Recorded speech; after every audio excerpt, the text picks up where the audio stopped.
tú precisamente ahí en tu patio no hay ruidos de calle ni cosas raras. Muy bien, queridos hermanos, pues con la ayuda del Señor, damos las gracias infinitas por el buen ánimo que ha puesto esta mañana en todos nosotros para reunirnos por medio de esta tecnología, pero como decía Ita, estamos reuniéndonos y el Señor está en medio nuestro, así que nuestra disposición no solo en nuestra vestimenta, sino sobre todo en nuestro corazón, es lo que realmente va a mirar el Señor y vamos a esta mañana a dedicarle esta reunión a su infinito nombre. A Él sea la gloria.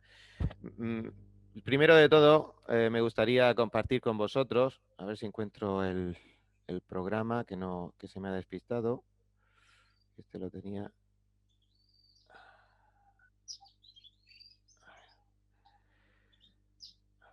aquí. Lo primero de todo, antes de presentarnos en oración, vamos a abrir nuestros oídos a la palabra de Dios. Me gustaría compartir con vosotros en el libro de Romanos, capítulo 11, los versículos 33 al 36. Hablaros un poquito del contexto muy brevemente. El contexto es el capítulo 11, cuando el apóstol Pablo va a estar disertando sobre Israel y sobre la salvación de los gentiles, la salvación tanto de judíos como de los que hemos sido injertados en el tronco de Israel. Y cuando es un capítulo, a partir del capítulo 9, son capítulos muy, muy, muy profundos. Y cuando el apóstol Pablo, no sé las horas que tardaría en componer estos versículos, pero cuando llega al final de esta sección del libro, su corazón ha disertado tanto en la profundidad y en las cosas que el Señor ha hecho para su pueblo, pero sobre todo en la persona de Dios, que no tiene más otra cosa que decir: oh profundidad de las riquezas, de la sabiduría y de la ciencia de Dios. Cuán insondables son sus juicios e inescrutables sus caminos. Porque ¿quién entendió la mente del Señor? ¿O quién fue su consejero? ¿O quién le dio a él primero para que le fuese recompensado? Porque de él y para él y por él son todas las cosas. A él sea la gloria por los siglos. Amén. Oremos para poner esta reunión en las manos del Señor. Señor y Padre, gracias infinitas por esta realidad de, aunque sea muy, muy por encima, poder haberte conocido, y esa inmensidad y esa profundidad de tu conocimiento a nosotros nos tiene que maravillar, porque ese eres tú realmente. Y no a nosotros, Señor, sino a ti sea la gloria en esta mañana, porque vamos a considerar tu persona, vamos a considerar tu palabra y nosotros vamos a callar, a abrir nuestros oídos y con la ayuda de tu Santo Espíritu adorarte en humildad. Esa es la intención de nuestro corazón esta mañana. Y Señor, realmente tú eres así y por eso a ti en esta mañana queremos presentar esta reunión y que tu Santo Espíritu se mueva con libertad en ese buen ánimo que hemos puesto y que hemos manifestado entre todos los que estamos aquí conectados, y te pedimos también que ayudes y que fortalezcas a los hermanos que no se pueden conectar y que luego a lo mejor podrán disfrutar también de esta reunión grabada. Gracias, Señor, porque para ti es la gloria, para ti es la adoración y para ti es todo lo que en esta mañana podamos hacer, y te rogamos, Señor, que lo veas con agrado, porque lo hacen corazones que quieren servirte y que quieren adorarte. Gracias, Señor, infinitas, por tu misericordia, por abrirnos la puerta de tu iglesia. En el nombre de Jesús. Amén. Muy bien, pues ahora José va a poner una alabanza. Es el Salmo número 100, una canción conocida para nosotros.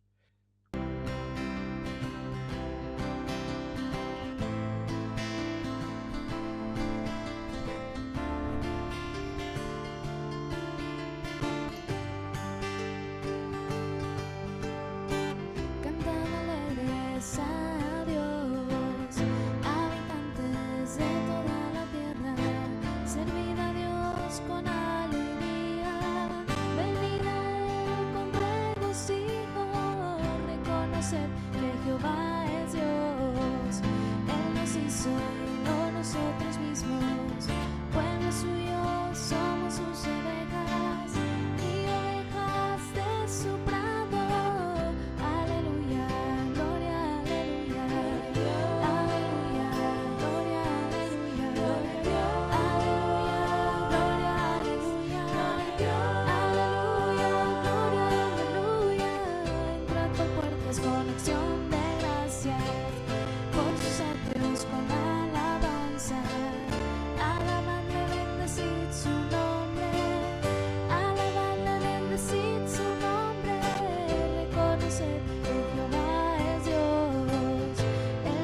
hizo y no nosotros mismos. Pueblo suyo, somos sus ovejas y ovejas de su prado. Aleluya, gloria, aleluya. Aleluya, gloria, aleluya. Aleluya, gloria, aleluya. Aleluya, gloria, aleluya. Aleluya, gloria, aleluya. Aleluya, gloria, aleluya. Aleluya, gloria, aleluya. Aleluya, gloria, aleluya. Aleluya, gloria, aleluya. Aleluya, gloria, aleluya. Aleluya, gloria,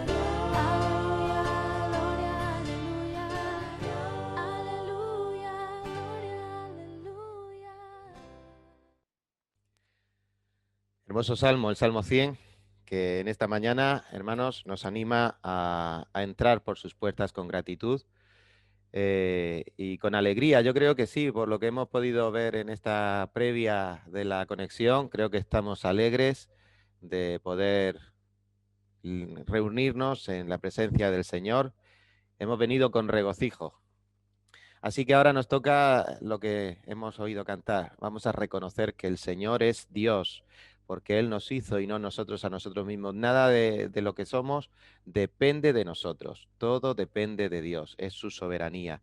En estas circunstancias de que están tocándonos vivir, que son históricas, tenemos que reconocer que el Señor es Dios. ¿Y nosotros qué somos? Somos su pueblo. Ovejas de su prado. Somos su pueblo. La iglesia. Esta iglesia pequeña, pero esta iglesia que queremos continuar firmes en el Señor. Entremos por sus puertas en esta mañana con gratitud. Cantemos en sus atrios alabanzas. Bendigamos su nombre, porque el Señor es bueno. Cualquiera de nosotros puede dar fe de lo bueno que es el Señor con nosotros y que ha sido hasta aquí. Hasta aquí Él nos ha ayudado. Así que, como es de generación en generación esta verdad, Ita puede contar de sus abuelos, de sus antepasados, y yo espero que nuestros hijos, nuestros nietos puedan seguir contando las maravillas del Señor, porque es de generación en generación. Así que demos testimonio hoy de nuestro Señor y que esta mañana solo sea Él sea la gloria, ¿verdad? Vamos a continuar ahora con otra alabanza que José nos va a conectar y sigamos adorando al Señor.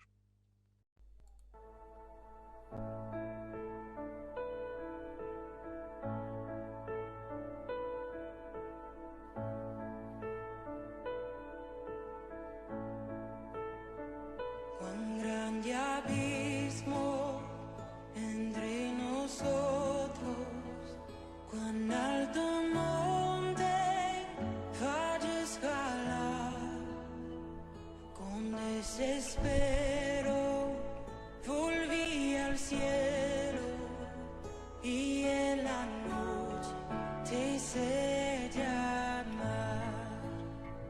Ayer lo oscuro, tu amor profundo cruzó la sombra y me alcanzó. Ya es consumado y el fin me escribe.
tus promesas fueron selladas cuando tu cuerpo resucitó.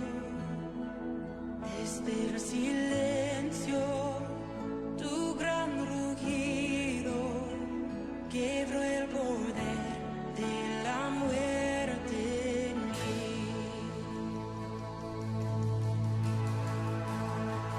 Y tus promesas fueron selladas cuando tu cuerpo resucitó.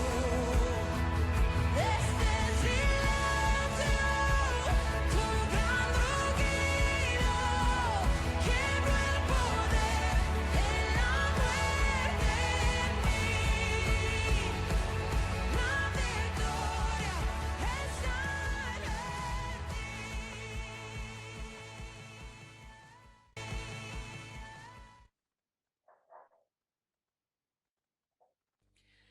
Y ahora sí, vamos a comenzar con una participación de nuestra hermana Elvi, que va a tener una oración, y después nuestra hermana Elena Muñoz, que dejó una grabación de un texto para poder participar esta mañana también con nosotros.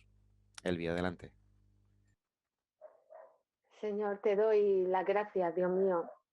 Señor, sabemos que tú eres nuestro Dios y eres real en nuestras vidas, Señor, y te haces vivo, Señor, cada día, porque te vemos, porque te sentimos, Señor, porque sentimos tu abrazo, sentimos tu aliento, sentimos tu amor hacia nosotros y nos sentimos agradecidos, Dios mío.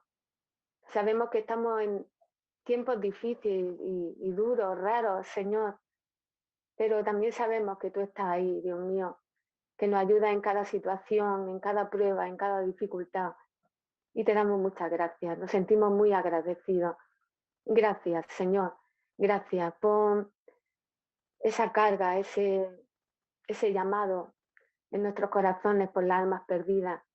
Señor, están ahí, Dios mío, y lo están pasando mal y queremos ser esa luz, Señor, para ellos, Dios mío. Gracias, Señor, en el nombre de Jesús. Amén.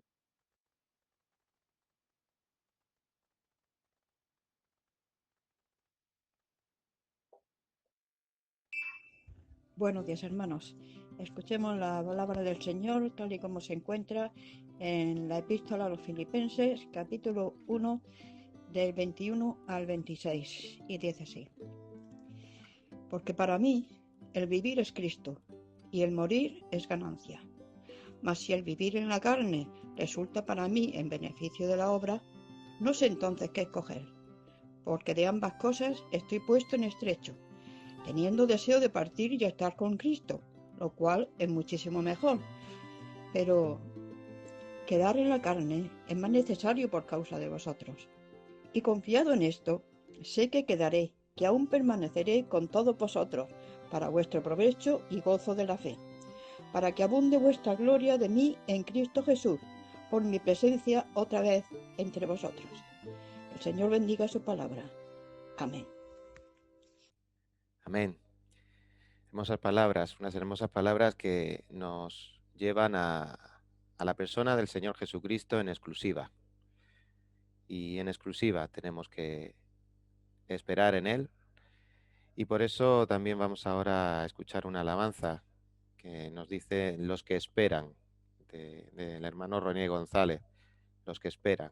¿Esperamos en qué? Esperamos en Cristo, esperamos en Dios. Amén.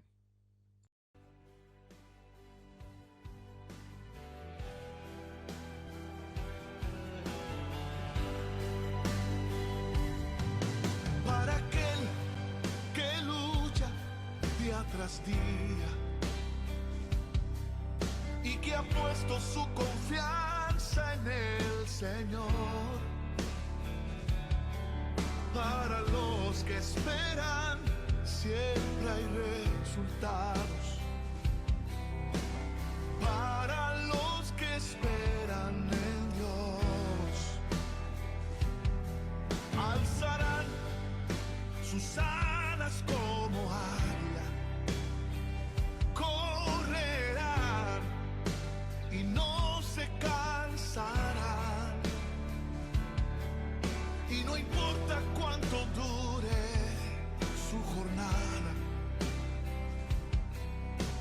la fatiga no les vencerá.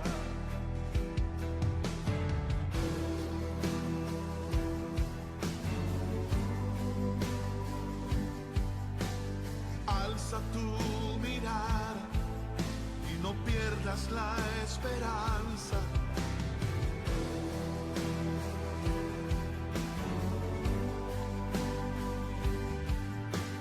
Alza tu mirada, que la vida no se acaba.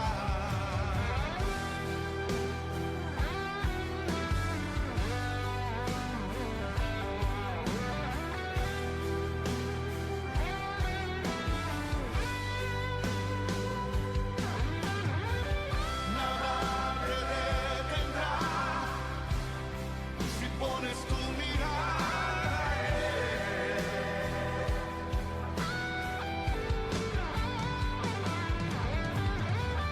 Llénate de valor, verás que vamos a cruzar.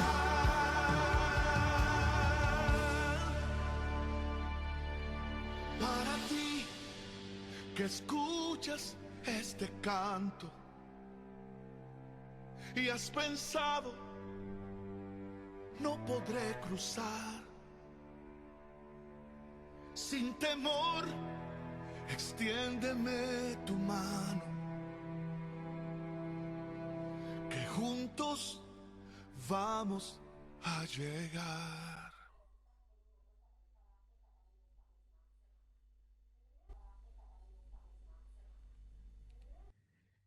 Estemos siempre animados en el Señor, estemos siempre esperando, pero no esperando sentados y con la cabeza abajo, sino mirando hacia arriba con oración.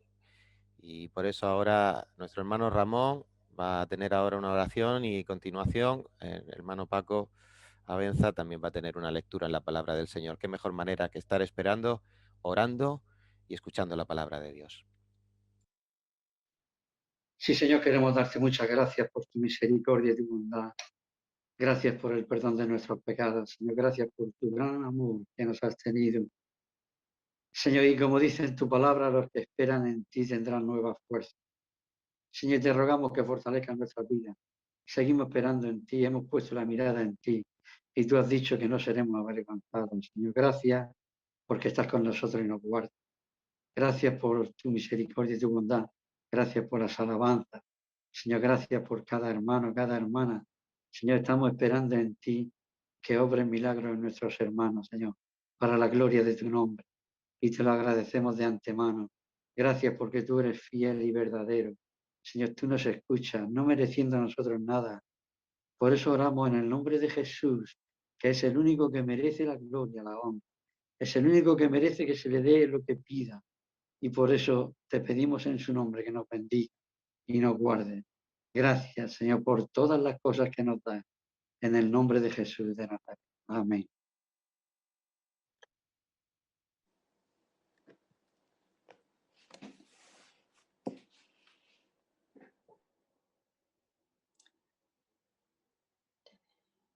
Pensando en participar hoy, domingo, en este culto tan precioso, le pedí al Señor una palabra que nos animara a todos a seguir adelante, a pesar de las circunstancias adversas que estamos viviendo estos días. Y sentí en mi corazón el capítulo 17 del Evangelio de Juan, porque leyéndolo detenidamente nos damos cuenta qué grande es el Señor con nosotros. Él se merece toda la gloria, porque ha pensado hasta en el último de los creyentes, en su oración sacerdotal, como se conoce este capítulo 17 de Juan, donde empieza diciendo en el versículo 1, estas cosas habló Jesús y levantando los ojos al cielo dijo, Padre, la hora ha llegado, glorifica a tu Hijo para que también tu Hijo te glorifique a ti, como le has dado potestad sobre toda carne, para que dé vida eterna a todos los que le diste. Y esta es la vida eterna, que te conozcan a ti, el único Dios verdadero, y a Jesucristo, a quien has enviado. Yo te he glorificado en la tierra, he acabado la obra que me diste que hiciese. Ahora pues, Padre, glorifícame tú al lado tuyo, con aquella gloria que tuve contigo antes que el mundo fuese. He manifestado tu nombre a los hombres que del mundo me diste. Tuyos eran y me los diste y han guardado tu palabra. Ahora han conocido que todas las cosas que me has dado proceden de ti, porque las palabras que me diste les he dado, y ellos las recibieron y han conocido verdaderamente que salí de ti y han creído que tú me enviaste. Yo ruego por ellos, no ruego por el mundo, sino por los que me diste, porque tuyos son. Y todo lo mío es tuyo y lo tuyo mío, y he sido glorificado en ellos. Y ya no estoy en el mundo, mas estos están en el mundo, y yo voy a ti, Padre Santo. A los que me has dado, guárdalos en tu nombre, para que sean uno, así como nosotros. Cuando estaba con ellos en el mundo, yo los guardaba en tu nombre. A los que me diste, yo los guardé. Y ninguno de ellos se perdió, sino el hijo de perdición, para que la escritura se cumpliese. Pero ahora voy a ti y hablo esto en el mundo, para que tengan mi gozo cumplido en sí mismos. Yo les he dado tu palabra, y el mundo los aborreció, porque no son del mundo, como tampoco yo soy del mundo. No ruego que los quites del mundo, sino que los guardes del mal. No son del mundo, como yo tampoco soy del mundo. Santifícalos en tu verdad. Tu palabra es verdad. Como tú me enviaste al mundo, así yo los he enviado al mundo. Y por ellos yo me santifico a mí mismo, para que también ellos sean santificados en la verdad. Mas no ruego solamente por estos, sino también por los que han de creer en mí, por la palabra de ellos, para que todos sean uno, como tú, oh Padre, en mí y yo en ti, que ellos también sean uno en nosotros, para que el mundo crea que tú me enviaste. La gloria que me diste yo les he dado, para que sean uno, así como nosotros somos uno. Yo en ellos y tú en mí, para que sean perfectos en unidad, para que el mundo conozca que tú me enviaste y que los has amado a ellos como también a mí me has amado. Padre, a aquellos que me has dado, quiero que donde yo estoy, también ellos estén conmigo, para que vean mi gloria que me has dado, porque me has amado desde antes de la fundación del mundo. Padre justo, el mundo no te ha conocido, pero yo te he conocido, y estos han conocido que tú me enviaste, y les he dado a conocer tu nombre, y lo daré a conocer aún, para que el amor con que me has amado esté en ellos, y yo en ellos. Como veis, es una oración de parte de nuestro Señor Jesucristo, donde Él ora al Padre por sus discípulos, horas antes de ser apresado y llevado para que lo condenen a muerte, y muerte de cruz. Y es conocido también, como he dicho, este capítulo como la oración sacerdotal de Jesús, nuestro sumo sacerdote, en la que hoy nuestro Señor ruega por sus discípulos. Pero lo más maravilloso de todo es que nuestro Señor ruega al Padre por todos nosotros que hemos creído en Él por el testimonio de sus apóstoles. Como dice en el versículo 20, que vuelvo a leer. Mas no ruego solamente por estos, sino también por los que han de creer en mí por la palabra de ellos. Aleluya. Gloria a Dios. Gloria a Dios. Amén. Amén. Adelante, José, con la siguiente alabanza. Gracias, Paco.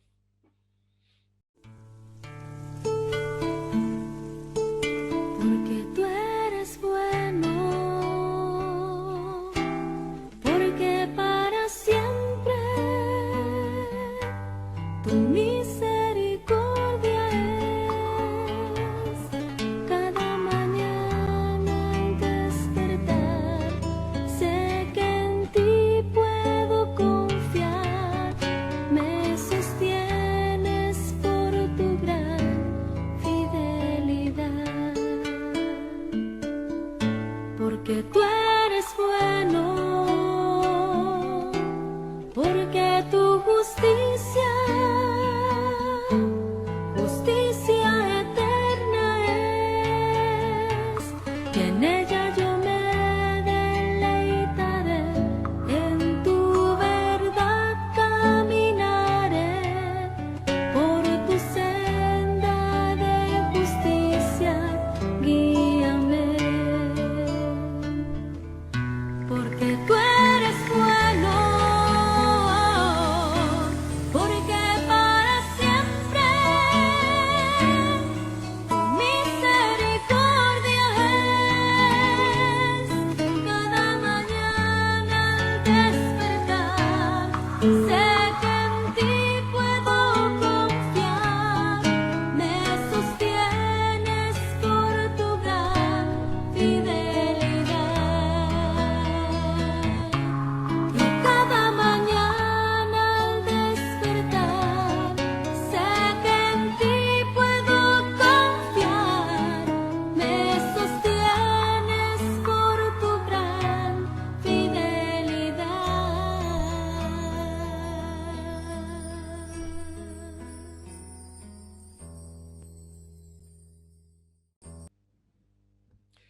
Qué bueno es el Señor por todas sus misericordias y por tenernos aquí esta mañana reunidos.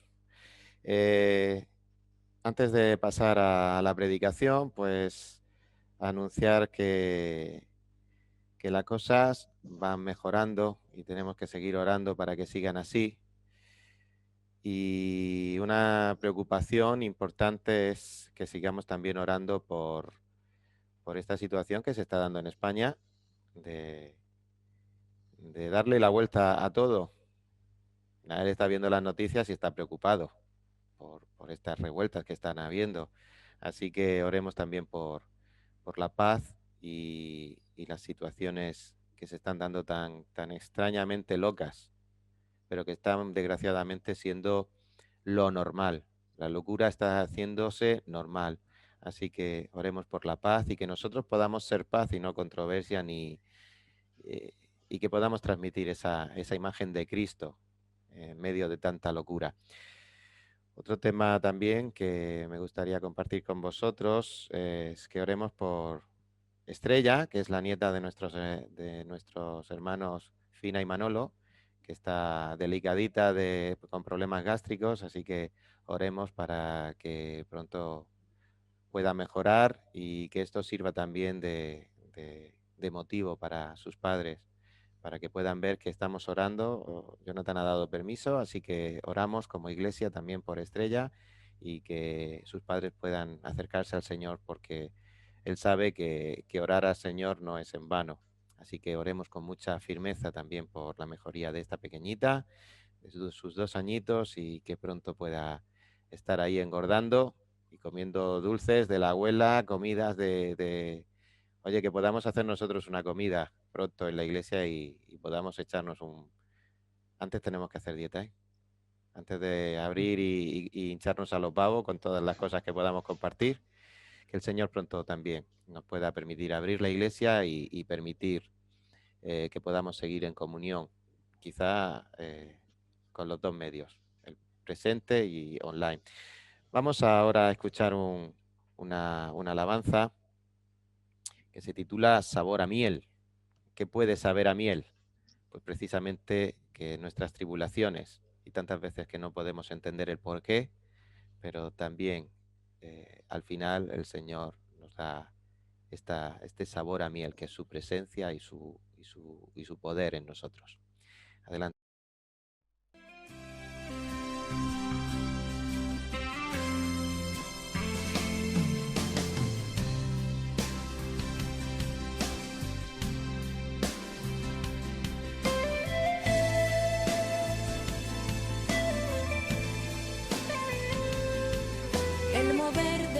Dios es lindo en la vida del creyente fiel, aunque a veces hay pruebas amargas, mas al fin hay un sabor a miel. Yo nunca he visto un escogido sin respuestas, porque en todo Dios le muestra una solución. De las cenizas él clama y Dios le atiende, le protege, le defiende con sus manos poderosas. Usted es un escogido y su historia no acaba aquí. Usted puede estar llorando ahora, pero mañana usted va a sonreír. Dios le levanta de las cenizas y del polvo. Dios va a cumplir todo lo que Él te ha prometido. Y usted va a ver la mano de Dios exaltarle. Quien le vea a usted dirá, es sin duda un escogido. Dirán que para vencer has nacido tú, y ya sabían porque en ti veían la cara de un gran vencedor, y que si Dios quiere actuar nadie puede impedir. Entonces usted verá cumplir cada palabra que Elohim le habló. Quien le vio pasar por prueba y no le ayudó, cuando le habían bendecido se arrepentirán. Estarás en escenario y ellos en el público mirarán al gran Jesús brillando en usted. Él sabe que en su pensamiento usted va a decir, mi Dios sí vale la pena serte siempre fiel. La verdad que mi prueba tiene un gusto amargo, pero mi victoria hoy tiene sabor a miel. Tiene sabor a miel, tiene sabor a miel. Mi victoria hoy tiene sabor a miel. Tiene sabor a miel, tiene sabor a miel. Mi victoria hoy tiene sabor a miel.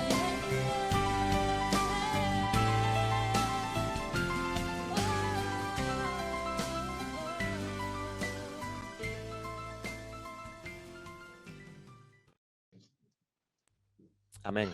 La victoria es del Señor. Y para tener la victoria del Señor necesitamos saber cuál es la voluntad del Señor. Por eso una parte tan importante de nuestra reunión es precisamente el estudio de la palabra de Dios. Y hoy nuestro hermano Domingo va a continuar con el estudio en la epístola de Pedro. Así que oídos atentos y que el Señor se glorifique en medio de su pueblo enseñando su voluntad. Adelante, Domingo. Vale, gracias, Paco. Bien, pues decir que, bueno, no que estamos terminando, quizás este es el tercero o el cuarto estudio y quedarían dos más porque son solamente 3 capítulos, pero son 3 capítulos que son muy densos y de hecho, pues la epístola o la primera epístola de Pedro, que es la que estamos estudiando, siempre se ha definido como el más denso resumen neotestamentario de la fe cristiana y de la conducta que esa fe inspira. Y sobre todo en momentos de dificultad, como los que estamos viviendo ahora, vi adecuado el poder hacer un estudio de esta epístola. Yo preguntaría cómo han de afrontar la persecución los creyentes o los problemas. Pues gracias a los méritos obtenidos en Jesucristo, que es el personaje central que estamos teniendo a lo largo de toda esta mañana, tanto en las participaciones como en las oraciones, como en las alabanzas que estamos escuchando.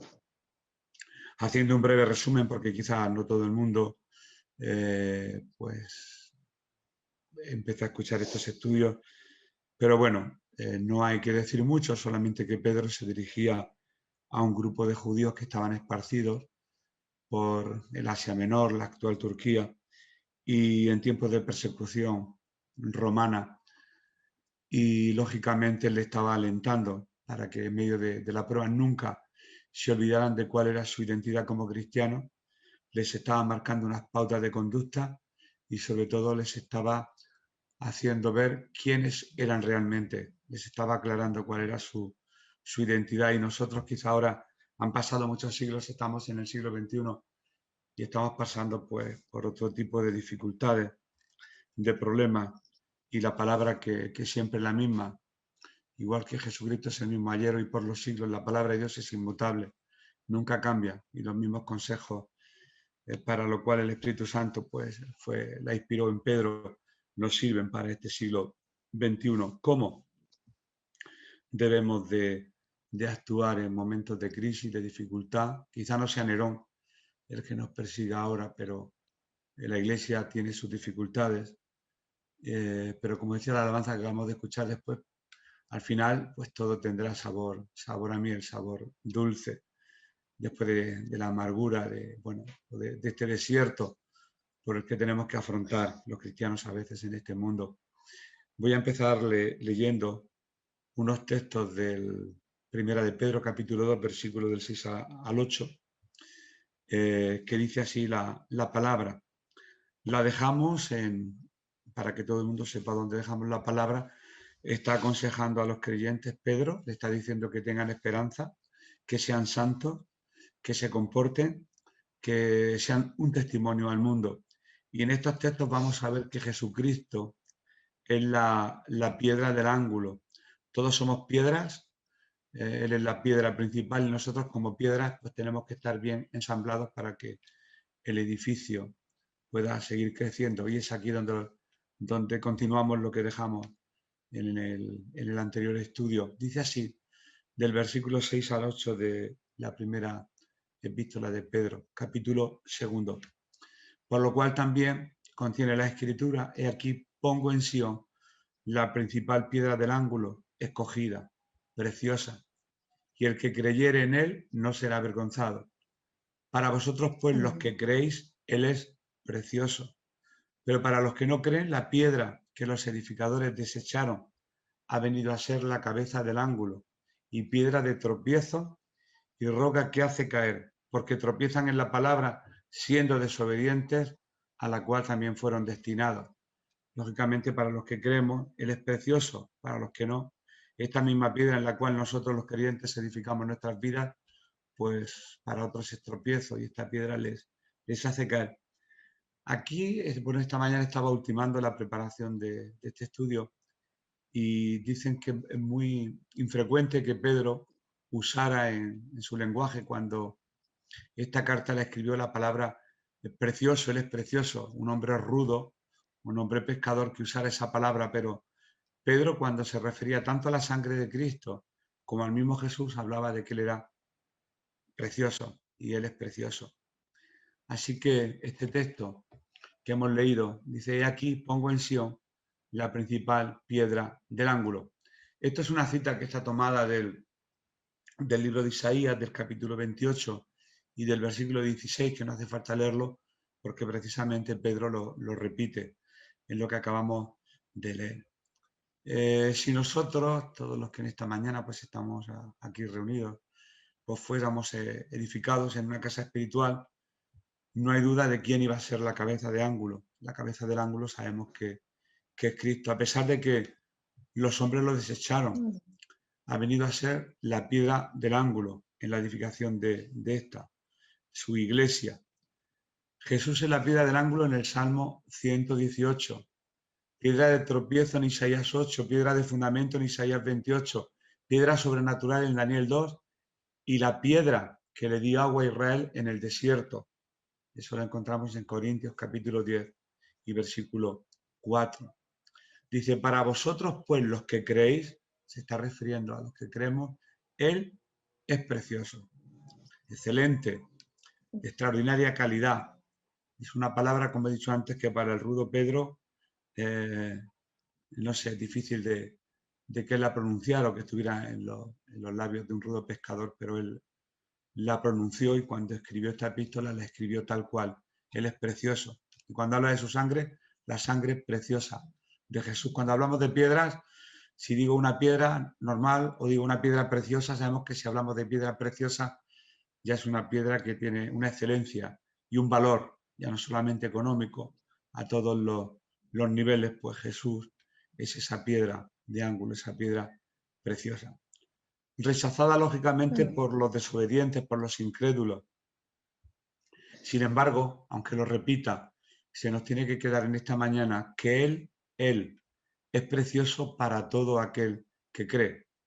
Así que una manera de ver, aunque no vamos a tomarle el pulso a nadie en esta mañana, sino que cada uno se toma el pulso a sí mismo, de saber si una persona tiene una fe bíblica verdadera, es ver si Jesús es verdaderamente precioso o no lo es para cada uno de nosotros. Hay una anécdota del predicador, o como le llamaban el príncipe de los predicadores, Charles Spurgeon. Cuando tenía 16 años, él dice que predicó su primer sermón en una casa de un pueblo donde había gente con mucha necesidad económica, y precisamente para esa pequeña predicación, la exposición de la palabra, él utilizó este mismo texto que estoy leyendo en esta mañana, en 1 de Pedro 2:7. Para vosotros, pues, los que creéis, Él es precioso. Y Spurgeon, en sus anales, en sus escritos, lo que hay escrito sobre su vida, sobre su biografía, él dice que en aquel momento no pudo haber encontrado un texto más adecuado para dirigirse a aquel público, porque dice él fue, palabras textuales de él, pero Cristo fue precioso conmigo, con mi alma, y yo estaba en el rubor de mi amor juvenil y no podía quedarme callado cuando Jesús, que fue precioso para mí, era el tema de mi vida. Era monotemático, recién convertido, y él siempre hablaba de lo precioso que Jesús fue para su vida.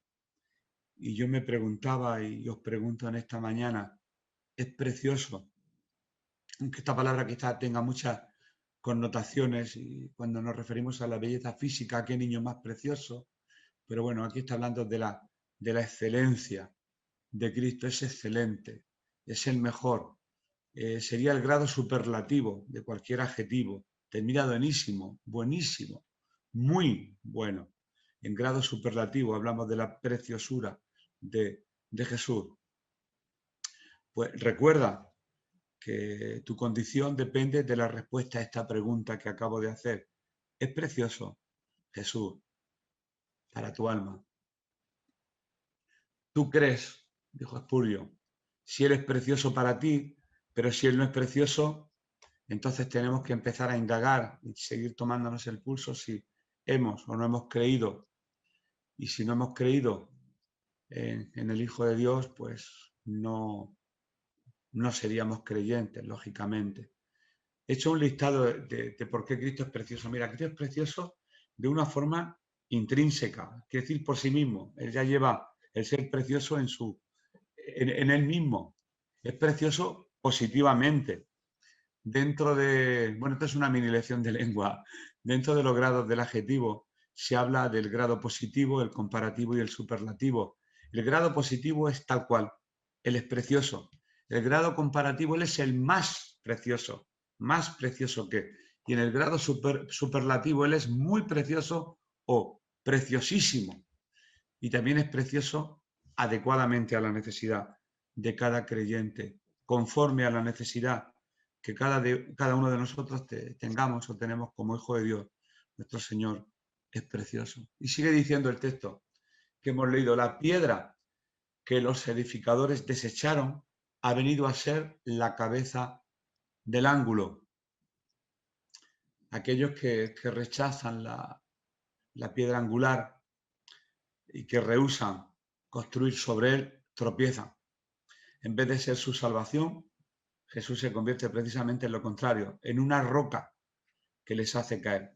Además, Jesús citó el pasaje del Salmo 118, versículo 5, donde dice precisamente eso: la piedra que desecharon los edificadores, y aún él se lo recuerda a los religiosos de la época en Mateo 21, cuando le dice: ¿es que no habéis leído lo que está escrito, que la piedra que desecharon los edificadores? Y bueno, y termina de leerles el texto, que lógicamente sabía e imaginaba que, como buenos doctores de la ley, pues conocerían el texto del Salmo 118. Nunca leíste, literalmente le dice, ahora recuerdo. La piedra, una piedra del ángulo es el comienzo de un edificio, y todo lo demás se construye sobre la piedra del ángulo, un ángulo de 90 grados que va a una esquina, y digamos que es como el comienzo de dos paredes. Yo recuerdo cuando jovencito me regalaron un juguete llamado Exin Castillos, y recuerdo que una de las piezas principales que tenía para poder construirlo eran como precisamente piezas angulares, los ángulos, los 4 ángulos, y sobre esos ángulos yo podía empezar a construir mi juguete. Ahora no estamos hablando de juguete, estamos hablando de la casa de Dios, que se construye precisamente sobre esta piedra de ángulo, que es Jesús. Él está en el ángulo. Hay una tradición que he visto por ahí y creo que viene al caso para entender si esta anécdota o esta tradición que se cuenta entre los judíos es cierta, pues tendría mucho más sentido este texto del Salmo. Hay una tradición, la tengo aquí escrita entre los judíos, que nos hace retroceder hasta el tiempo de la construcción del templo del rey Salomón en Jerusalén. Y es un texto que se encuentra en el libro de Reyes, en el capítulo 6 y en el versículo 7. Leemos lo siguiente. Cuando se edificó la casa, la construyeron con piedras que traían ya talladas, de tal manera que no se oyeron en la casa ni martillos, ni hachas, ni ningún otro instrumento de hierro cuando la edificaban, porque venían de la cantera perfectamente modeladas, perfectamente estructuradas con las medidas exactas y no se oía ni un solo ruido. La casa, ¿por qué? Porque cada piedra encajaba perfectamente una encima de la otra. Bueno, podemos hacer 1000 comparaciones. Somos piedras sacadas, estrellas de una cantera sin forma, informes y el Señor nos ha ido dando o no, nos está dando forma en el proceso, no de nuestra salvación cuando nos sacó de la cantera, sino en nuestra santificación cuando nos esculpe con el buril y con el martillo y le da esa forma exacta para que ya no se oiga ningún ruido, sino para que encajemos perfectamente los unos con los otros y formemos parte de ese gran edificio. Bien, pues la tradición dice que como vemos, las piedras eran talladas en la cantera de acuerdo con la medida exacta. Así que cuando llegaban al emplazamiento del templo no se oía el sonido del martillo, simplemente pues las iban colocando en el lugar correspondiente. Ahora bien, la tradición cuenta que al comienzo del proyecto llegó de la cantera una piedra muy grande y hermosa, pero los albañiles no la podían encajar en ninguna parte, así que la colocaron a un costado. Como se encontraba en el paso, en el lugar de paso para trabajar, pues les estorbaba a los albañiles y al final la empujaron por la cima de una colina para dejar libre el lugar y poder colocar allí las otras piedras que estaban llegando. Y se olvidaron de aquella piedra. Finalmente, cuando todas las piedras habían sido colocadas en sus respectivos lugares, enviaron un mensaje a la cantera pidiendo que les enviaran la piedra angular. El edificio había sido terminado y solo faltaba la piedra angular. El caso fue que llegó un mensaje de la cantera diciendo: ya os hemos enviado esa piedra al principio. Entonces ellos recordaron que se trataba precisamente de la piedra que habían hecho caer por la colina. Así que realizando un gran esfuerzo tuvieron que arrastrar de vuelta aquella piedra hasta la cima de la colina y entonces descubrieron que encajaba perfectamente en su lugar.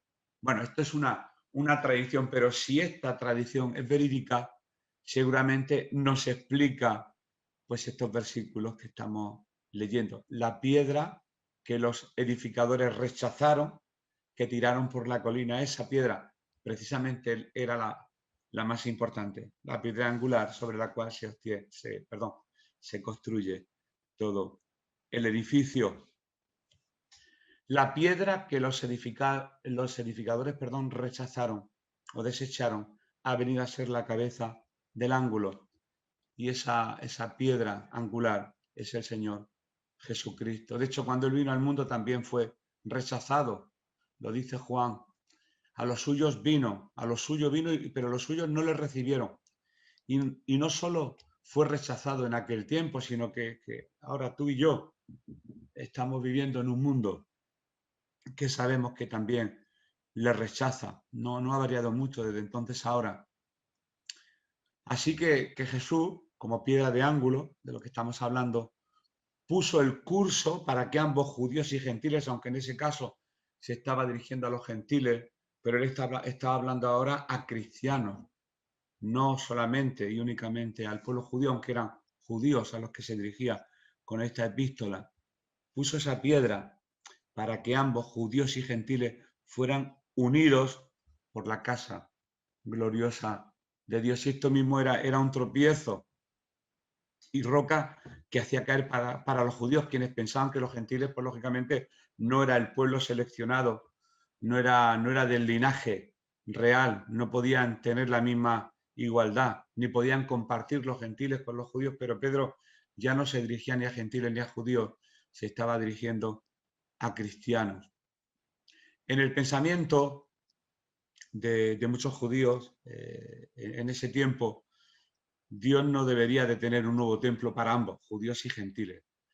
Él simplemente, según los judíos, pues debería de haber renovado la estructura del judaísmo, agregando a Jesús como el Mesías e invitando a los gentiles a esa estructura ya hecha.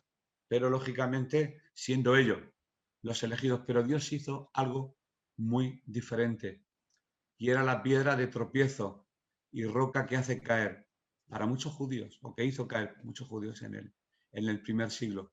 Por lo tanto, estos títulos que ahora vamos a leer en los siguientes versículos, vamos a leer ahora los versículos 9 y 10 de primera de Pedro. Esto aplica a todos los creyentes, no solamente a los judíos, sino judíos y gentiles por igual. Antes solamente se aplicaba a los judíos como el pueblo del pacto de Dios, el pueblo escogido. Tropiezan en la palabra siendo desobedientes, a la cual fueron también destinados. Eso ya lo hemos leído en el anterior texto. Pero vamos a irnos a estos versículos que he dicho. Primera de Pedro, capítulo 4, versículos del 9. Bueno, versículos no, 9 y 10.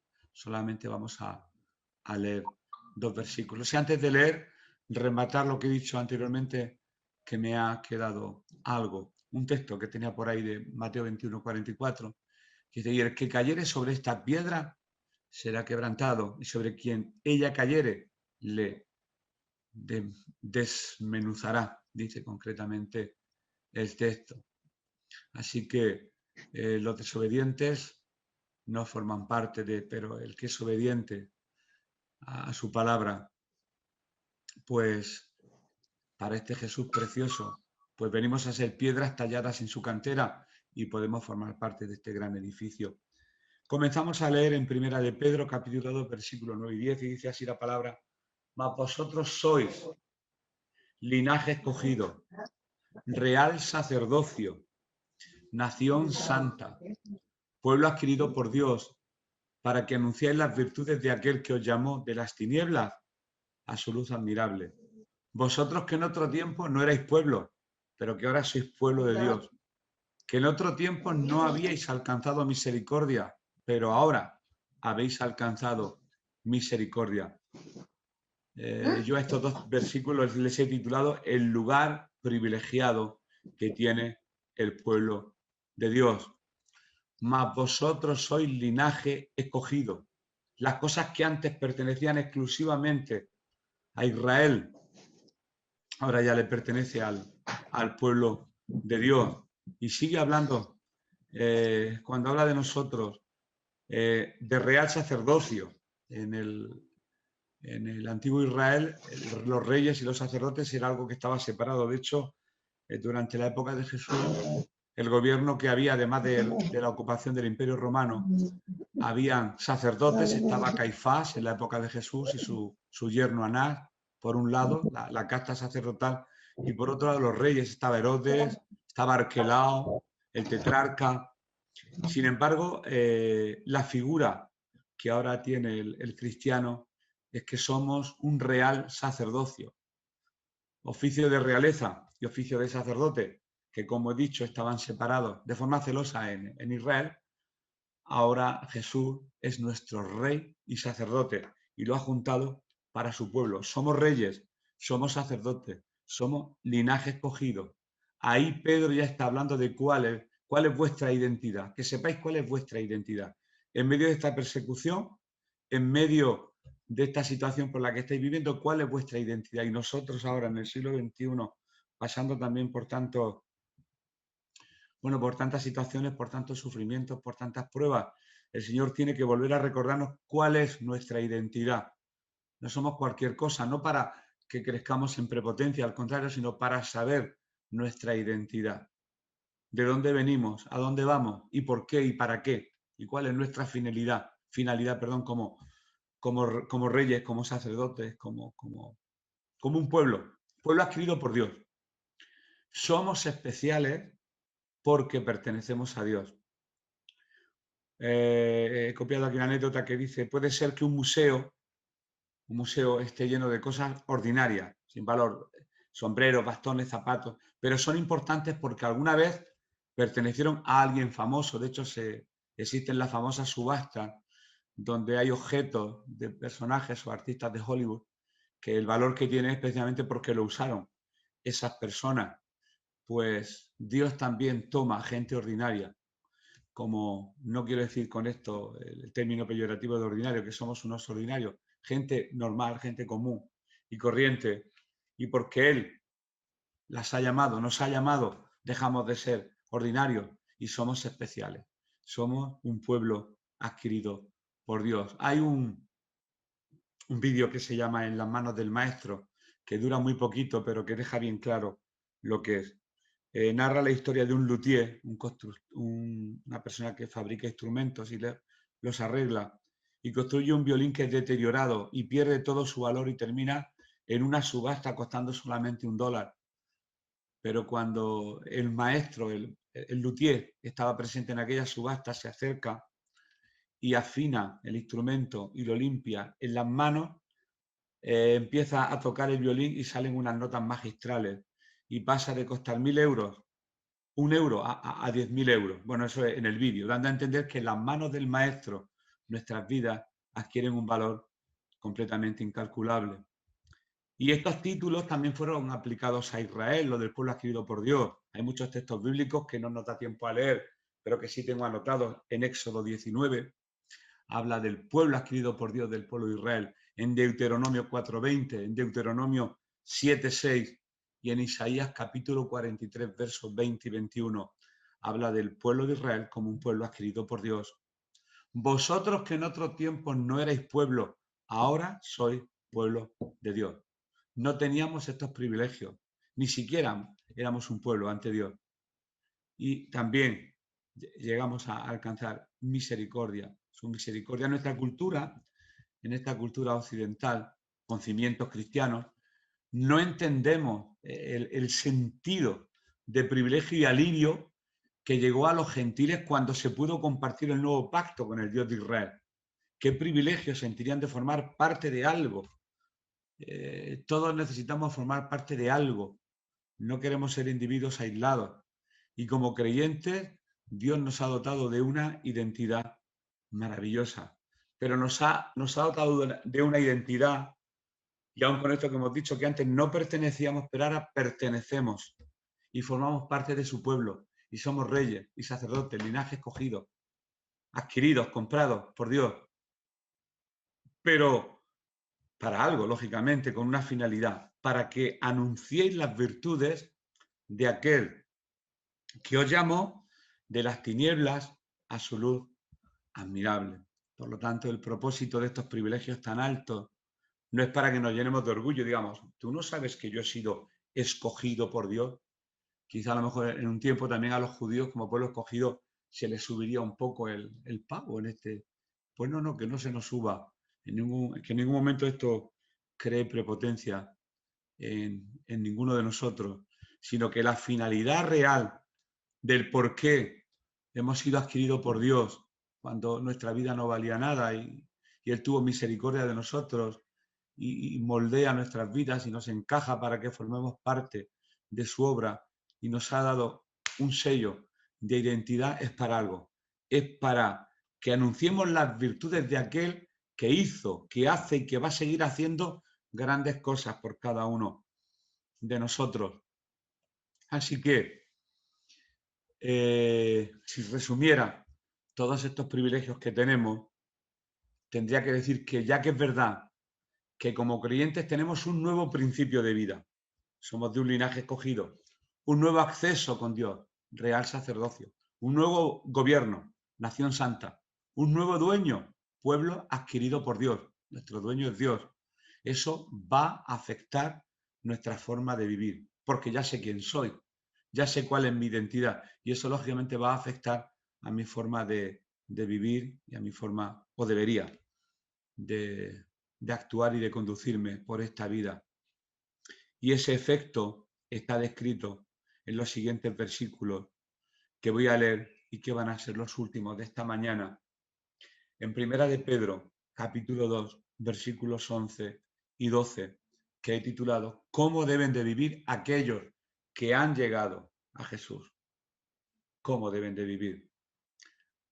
Cuando llegamos a Jesús debemos de abstenernos de deseos carnales, y literalmente dicen estos dos versículos últimos: amados, yo ruego como a extranjeros y peregrinos que os abstengáis de los deseos carnales que batallan contra el alma, manteniendo buena vuestra manera de vivir entre los gentiles, para que en lo que murmuran de vosotros como de malhechores, glorifiquen a Dios en el día de la visitación al considerar vuestras buenas obras. ¿Y cómo podemos abstenernos de los deseos carnales si nuestra alma es caída? Y bueno, pues cuando vivimos como extranjeros y peregrinos. Extranjeros no somos, estamos en el mundo, pero no somos de este mundo. Y peregrinos, estamos de paso. Si reconocemos que este mundo no es nuestro hogar y que nuestra ciudadanía está en el reino de los cielos, lógicamente, y reconocemos cuál es nuestra identidad y para qué nos ha escogido el Señor, entonces, lógicamente, podemos abstenernos o luchar contra estos deseos que batallan contra el alma. El ser cristiano significa y conlleva pelear constantemente con estos deseos carnales, y la batalla va a continuar hasta, lógicamente, mientras que estemos en este cuerpo de carne. Y he leído en el texto también, manteniendo vuestra buena manera de vivir entre los gentiles. ¿Para qué? Pues para que en lugar de murmurar, que vean un mal testimonio en nuestras vidas, que puedan glorificar a Dios, y que no pensemos que nosotros los cristianos del siglo XXI solamente hemos sido acusados o nos han criticado. Ya en el siglo I, mirad, criticaban a los cristianos cuando ellos hacían la comunión o Santa Cena o Mesa del Señor, como llamamos en este siglo. Les tildaban de caníbales, porque decían que comían la carne y bebían la sangre de un bebé en un ritual de caníbales, decían de ellos. También decían que las fiestas de ágape eran orgías descontroladas, quizá por la influencia romana. Decían que los cristianos eran antisociales, porque no participaban de entretenimientos inmorales de la sociedad.